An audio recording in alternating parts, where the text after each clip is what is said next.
সুপ্রিয় দর্শকবৃন্দ, সত্যপক্ষের আজকের পর্বে আপনাদের সবাইকে স্বাগত জানাচ্ছি। আমি শেখ বুলবুল।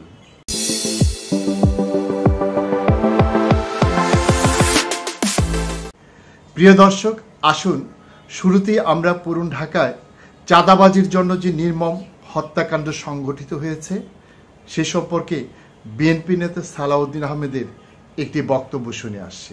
আমরা শুনেছি, আজকে বিভিন্ন সোশ্যাল মিডিয়াতে দেখলাম এটা নৃশংস একটা হত্যাকাণ্ড হয়েছে। এটার নিন্দা জানানোর ভাষা আমাদের নেই। আমাদের দলীয় অবস্থান সবসময় আমরা এই সমস্ত অনাচারের বিরুদ্ধে জিরো টলারেন্সে আছে। আমাদের এই পর্যন্ত দলীয় শৃঙ্খলা ভঙ্গের কারণে হাজারে হাজারে আমাদের নেতা কর্মী সমর্থক, যার বিরুদ্ধে যেখানে আমরা তদন্ত করে এই সমস্ত শৃঙ্খলা বিরোধী কর্মকাণ্ডের তথ্য পেয়েছি, সাথে সাথে আমরা ব্যবস্থা নিয়েছি। কিন্তু বিভিন্ন বিচ্ছিন্ন ঘটনারও দায় দায়িত্ব দলের উপরে চাপানোর একটা অপরাজনীতির আমরা দেখতে পাচ্ছি, এবং এটা আমার মনে হয় একটা নোংরা রাজনীতির চর্চা হতে পারে। যেখানে আমাদের দলের অবস্থান পরিষ্কার, সেই জায়গায় আমরা এই ঘটনার এত সিরিয়াস ব্যবস্থা নিয়েছি। আমরা এফআইআর এর কাগজটা হাতে পেয়েছি এবং আমাদের অঙ্গ সংগঠনের কয়েকজনের নাম ওখানে আছে। তাদেরকে আমরা জিজ্ঞেস করেছি যে কয়জনের সাংগঠনিক সম্পৃক্ততা আছে। 4-5 জন দেখা গেছে ছাত্রদল, যুবদল, স্বেচ্ছাসেবক দল। তাদেরকে আজীবনের জন্য বহিষ্কার করা হয়েছে সাথে সাথে। এবং আইন শৃঙ্খলা বাহিনীকে আমরা অনুরোধ করেছি যাতে তদন্ত করে যাদের সম্পৃক্ততা পাওয়া যাবে দলমত নির্বিশেষে সবার বিরুদ্ধে গ্রেফতার, তদন্ত এবং কঠোর আইনানুগ ব্যবস্থা নিশ্চিত করার জন্য বিচারের মাধ্যমে। প্রিয় দর্শক, লক্ষ্য করলেন সালাউদ্দিন আহমেদের কথায় মনে হচ্ছে বিএনপি একটি ফেরেশতাদের দল। তাদের কোনো নেতাকর্মী কোনো ধরনের অপকর্ম করে না। যদি 2-4 জন করেও থাকে তাকে তারা তাৎক্ষণিকভাবে দল থেকে বহিষ্কার করে দেয়, যাতে তাদের গায়ে কোনো কলঙ্কের কালিমা না লাগে। কি চমৎকার সাধু বচন! এবং সম্প্রতি ঢাকার মেডফোর্ড হাসপাতালের সামনে যে নৃশংস হত্যাকাণ্ড সংঘটিত হয়েছে, এটিকে তিনি বলছেন একটি বিচ্ছিন্ন ঘটনা। এই ধরনের বিচ্ছিন্ন ঘটনার বয়ান আমরা বিগত সরকারের অনেক মন্ত্রী এবং নেতার কণ্ঠে শুনেছিলাম। সেই কণ্ঠই যেন রূপান্তরিত হয়ে আবার সালাউদ্দিন আহমেদের কণ্ঠে প্রতিস্থাপিত হয়েছে। তারা যে কেন এদেশের মানুষকে এত বোকা ভাবেন, কেন যে এ ধরনের চালাকি করেন, তা আমরা বুঝতে পারি না। আওয়ামী লীগের পরিণতি থেকে তারা কি তাহলে কোনো শিক্ষাই নেয়নি? অনেকেই যে বলছে বিএনপি হচ্ছে এখন বিলীগ, তাহলে এ কথাটি কি সত্য? সত্যিই কি তিনি যাকে বিচ্ছিন্ন ঘটনা বলছেন এটি কোনো বিচ্ছিন্ন ঘটনা? এটি কি সন্দ্বীপে ঘটেছে? এটি কি তেঁতুলিয়ায় ঘটেছে? এটি কি টেকনাফে ঘটেছে? এবং এই ঘটনার সাথে কি একেবারেই মাঠ পর্যায়ের কোনো নেতা অথবা আওয়ামী লীগের বয়ান অনুযায়ী কোনো অনুপ্রবেশকারী ঘটিয়েছে? তা তো ঘটায়নি। এখানে তো যাদেরকে বহিষ্কার করা হয়েছে তাদের মধ্যে একজন হচ্ছে বিএনপির কেন্দ্রীয় কমিটির সাথে সম্পৃক্ত, অপরজন ঢাকা মহানগর দক্ষিণ যুবদলের একজন গুরুত্বপূর্ণ নেতা। এবং তারা যে কারণে এই হত্যাকাণ্ডটি সংঘটিত করেছে তার সাথে সারা দেশে বিএনপির নেতাকর্মীরা ধারাবাহিকভাবে যে চাঁদাবাজি করে যাচ্ছে তার একটি গভীর সম্পর্ক রয়েছে। তারপরও কি সালাউদ্দিন আহমেদ এমন কথা বলবেন যে এটি একটি বিচ্ছিন্ন ঘটনা? কি করে এটি বিচ্ছিন্ন ঘটনা হয়? এটি তো বিচ্ছিন্ন ঘটনা নয়, এটি তো আপনাদের পৃষ্ঠপোষকতায় হয়েছে। যারা এই কাজ করেছে তার পেছনে তো আপনারা রয়েছেন।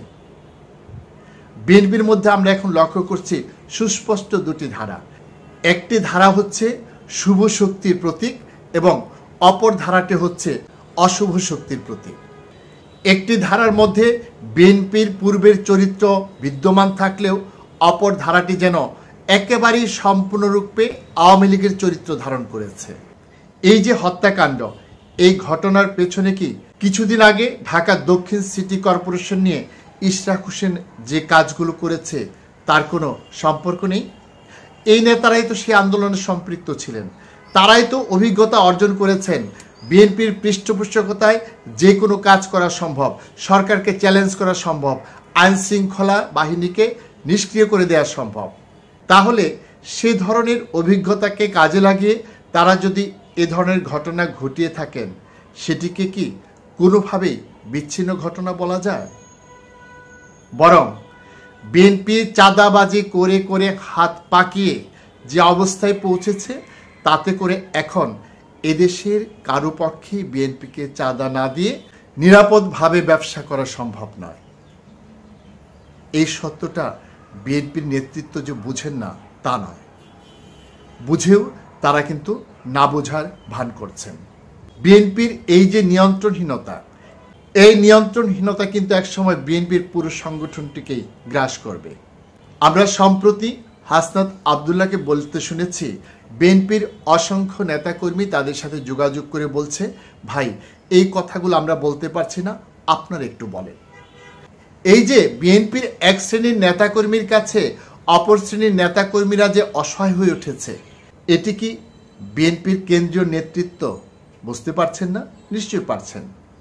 এবং সেটা বুঝতে পেরেই একটি শ্রেণীকে তারাই পৃষ্ঠপোষকতা করছেন দেশকে একটি অরাজক পরিস্থিতি নিয়ে যাওয়ার জন্য, যাতে করে এই সরকারকে ব্যর্থ করে তারা নির্বাচনী বৈতরণী পার হতে পারে। কিন্তু তাতে কি আদৌ বিএনপির কোনো লাভ হবে? নির্বাচিত হয়ে তারা কি তাদের দলকে কন্ট্রোল করতে পারবে? তারা কি এদেশের জনসমর্থনকে ধরে রাখতে পারবে? তারা কি তাদের দলীয় অবস্থানকে টিকে রাখতে পারবে? কোনোভাবেই পারবে না। আওয়ামী লীগ যখন এক পর্যায়ে একটি দল থেকে একটি সিন্ডিকেটে পরিণত হয়েছিল, বিএনপিও এক সময় তাই হবে, এবং বিএনপির পরিণতি হবে আওয়ামী লীগের চেয়েও অনেক অনেক বেশি খারাপ। কারণ আওয়ামী লীগের পিছনে কিন্তু অনেকগুলো শক্তি ছিল, বিএনপির পিছনে সেসব শক্তি নেই। বিএনপির এই যে দানবীয় রূপ, এই দানবীয় রূপ একদিকে যেমন নিজেদের সর্বনাশ ডেকে আনছে, অপরদিকে কিন্তু এই দেশ ও জাতিরও চরম সর্বনাশ করছে। প্রিয় দর্শক, আপনারা দেখলেন সালাউদ্দিন আহমেদ অত্যন্ত গর্ব করে বলেছেন, এ ধরনের কোনো কাজের সাথে যারাই সম্পৃক্ত হচ্ছে তাদেরকে বিএনপি থেকে বহিষ্কার করা হচ্ছে। কিন্তু তাতে কি আদৌ কোনো ফল হয়েছে? নাকি দিনে দিনে এ ধরনের চাঁদাবাজি, সন্ত্রাস আর দখলদারিত্ব বেড়েই চলেছে? যদি তাদের পদক্ষেপ গ্রহণের পরও এই ধরনের অপরাধ কর্মকাণ্ড দিনে দিনে বৃদ্ধি পায়, তাহলে নিশ্চয়ই তারা এক্ষেত্রে একটি অকার্যকর পদক্ষেপ গ্রহণ করছেন। এই অকার্যকর পদক্ষেপ গ্রহণ করার মধ্য দিয়ে তারা তাদের অযোগ্যতাকেও প্রমাণ করছেন। তাই তারা যদি অযোগ্য হয়ে থাকেন, তাহলে তাদের উচিত তাদের স্বীয় পদ থেকে পদত্যাগ করা। তারা কেন এখন সেই পদ ধরে রেখেছেন?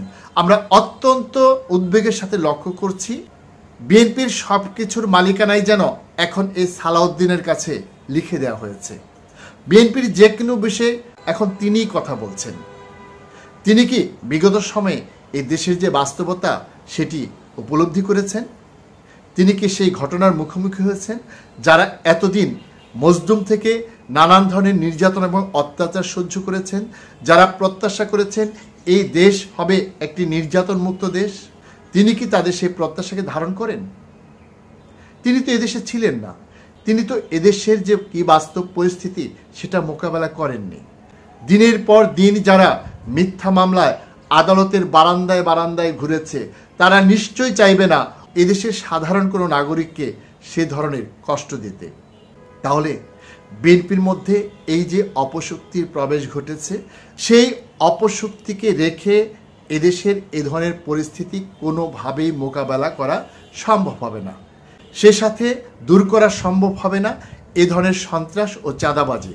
তাই সালাউদ্দিন আহমেদকে বলবো, এ ধরনের ভণ্ডামি ত্যাগ করুন। আওয়ামী লীগের যে বয়ান বিচ্ছিন্ন ঘটনা, সে ধরনের বয়ান দেওয়া থেকে বিরত থাকুন। আর বিএনপির কেন্দ্রীয় নেতৃত্বকে অনুরোধ করব, আপনারা যদি আপনাদের দলকে বাঁচাতে চান এবং যদি এদেশের পরিস্থিতিকে স্বাভাবিক করতে চান, তাহলে আপনারা ঘোষণা দিন, যতদিন পর্যন্ত এসব চাঁদাবাজি, সন্ত্রাস এবং দখলদারিত্ব বন্ধ না হবে ততদিন পর্যন্ত বিএনপি কোনো নির্বাচনে যাবে না। যদি এই কাজটি করতে পারেন তাহলেই সম্ভব এই দুর্বৃত্তের চক্র থেকে বিএনপিকে এবং বাংলাদেশকে বের করে আনা। সুপ্রিয় দর্শক, আজকের মতো আমরা এখানেই শেষ করছি। আপনাদের সাথে আবারও দেখা হবে। সে পর্যন্ত আপনারা সবাই ভালো থাকুন, সুস্থ থাকুন। আল্লাহ হাফেজ।